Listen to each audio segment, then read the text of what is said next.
안녕하세요. 5월 14일 수요일입니다. 오늘도 매일 행정법 찾아와 주셔서 감사합니다. 자, 오늘도 행정법 가셔야죠. 오늘은 쟁송제도에서도 행정심판법, 행정심판 요거 살펴볼게요. 간만입니다. 자, 우리 이거 어려워하지 마시고요. 저랑 같이 하시면 돼요. 하루에 10분 투자해보세요. 여러분의 어려운 걸, 간지러운 걸 제가 긁어드릴게요. 자, 오늘 문제도 국회직 8급이었어요. 올해 문제요. 자, 문제 살펴볼게요. 행정심판법상 심판에 대한 설명을 옳지 않은 거. 이게 항상 그렇지만 행정심판법은 소송법하고 이렇게 비교하면서 문제가 나와요. 소송법도 또 심판법하고 비교하면서 문제가 나오고요. 여기는 있고 여기는 없고 여기도 있는데 용어가 좀 다르네. 이런 것들 살펴보면서 갈게요. 자, 우리가 나서 행정심판법에 행정심판, 쟁송제도죠. 쟁송제도에 제도에 가보면 두 가지 있어요. 심판, 행정심판하고 행정소송 두 가지. 그 중에서 오늘 행정심판. 이 행정심판에 관한 일반법, 행정심판법을 마련해 두고 있습니다. 물론 이거 말고도 개별법에 의해서 따로 진행을 하셔도 돼요. 특별법이 있어요. 개별법이 있어요. 많이 있어요. 항상 그래서 우리나라에서 행정심판법 이외에 다른 행정심판 절차를 두려고 할 때는 반드시 중앙행정심판위원회하고 협의를 꼭 거치셔야 돼요. 그래서 이게 개별법의 행정심판 절차를 별도로 둘 때는 반드시 여기 행정심판법에 있는 중앙행정심판위원회 여기 갖고 협의를 이렇게 거쳐야만 그래야만 이렇게 갖고 따로 이렇게 둘 수 있는 절차를 마련할 수 있어요. 법률이야 국회에서 만들지만. 그래서 일반법으로서 행정심판법이 있고요. 여기에 이제 행정소송법도 일반법이 바로 행정소송법이 있죠.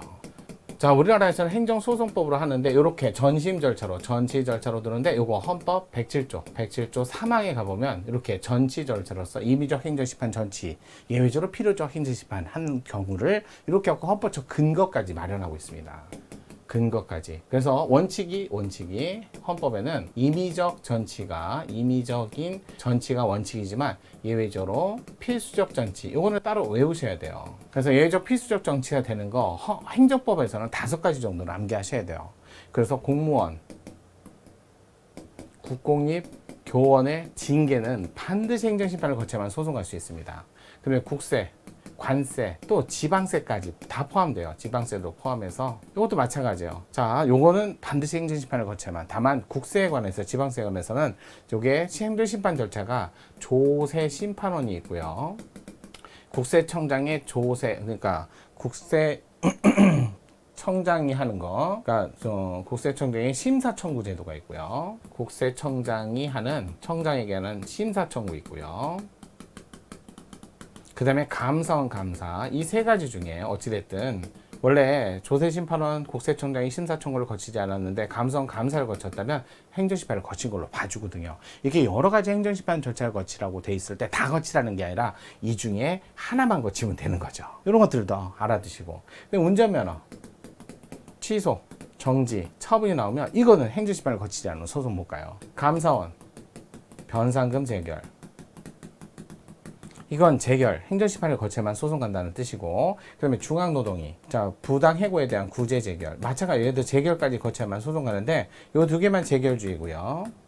요거는 원처분주의, 요 3개는 원처분주의. 거기다가 중앙노동위원회 구제 재결에 대해서는 중앙노동위가 아니라 중앙노동위원장하고 소송을 하셔야 돼요. 장. 이게 청이에요, 여기가. 노동위원회가 아니라. 이런 것들은 좀 반드시 암기하세요. 이거 말고도 해양안전심판도 행정심판을 거쳐야만 소송할 수 있습니다. 이거 말고도 많아요. 많은데 그래도 행정법에서 요만큼은 필수적으로 암기하시고요. 거기다가 이 헌법에 보면 행정소송 절차에 관한 사법 절차를 여기도 준용해라. 사법 절차를 준용해라. 이렇게 되어 있으니까 그래서 민사소송법 준용하는데, 그러니까 행정소송법 준용하는데, 문제는 행정소송법 준용하는데 모두 다 준용하라는 건 아니죠. 왜? 행정심판은 행정심판위원회가 행정청이에요. 사법부가 아니거든요. 그래서 행정심판하고 소송하고 차이점, 차이. 여기서 주로 시험 문제를 낸다는 거예요. 다 내는 거야? 물론 이거 말고도 내지만 그래도 차이는 본질적으로 5군데 정도는 알아내시. 5군데는 무조건 암기하셔야 돼요. 일단은 행정심판위원회. 걔는 합의제 행정청이잖아요. 그거죠. 1번. 그래서 행정심판위원회인데 일반 행정심판위원회가 있고 그다음에 특별, 직근, 이렇게 독립 이렇게 네 가지가 있어요. 일반, 특별, 직근, 독립 이렇게 돼 있어요. 그러니까 여기서 독립 그러면 이거 있잖아요. 인권위원회 같은 거, 인권위. 그다음에 국회 이런 데 독립. 직근은요, 경찰청, 검찰 제도가 그래요. 지방검찰청, 고등검찰청, 대검찰청, 경찰서, 지방경찰청, 그다음에 경찰청 이런 식으로 직근. 근데 특별행정심판 여기는요 한마디로 그냥 별도로 특별하게 행정심판만을 위해서 따로. 여기는 감사원은 여기 들어가거든요. 독립. 근데 이 특별행정심판 얘네는 처분을 안 해요. 행정심판만 해요. 소청심사, 조세심판원 요 두 개만. 일반 행정심판 요게 중앙행정심판위원회, 각급 행정심판위원회 이건 시도에 있거든요. 그럼 중앙행정심판에 여기 이게 국무총리 소속이에요. 왜냐고요? 중앙행정심판위원회 위원장이요 국민권익위원회 부위원장 중 한 분이 하세요. 부위원장이 세 분이거든요. 그 중에 한 분이 여기 중앙행정심판위원회 위원장이세요. 근데 국민권익위원회가 국무총리 소속이거든요. 그게 자연스럽게 국무총리 소속이에요. 그럼 여러분 국무총리가 관할할 수 있는 국가기관은요 중앙행정각부하고 광역시도까지예요. 그래서 여기 맨날 나오는 게 중앙행정각부하고 광역시도, 광역 기초 말고 이거예요. 이거 맨날 나오는 게 이거예요. 그러니까 대통령 소속인 국조원은 안 돼요. 국무총리 소속에 관할만 된다는 거예요.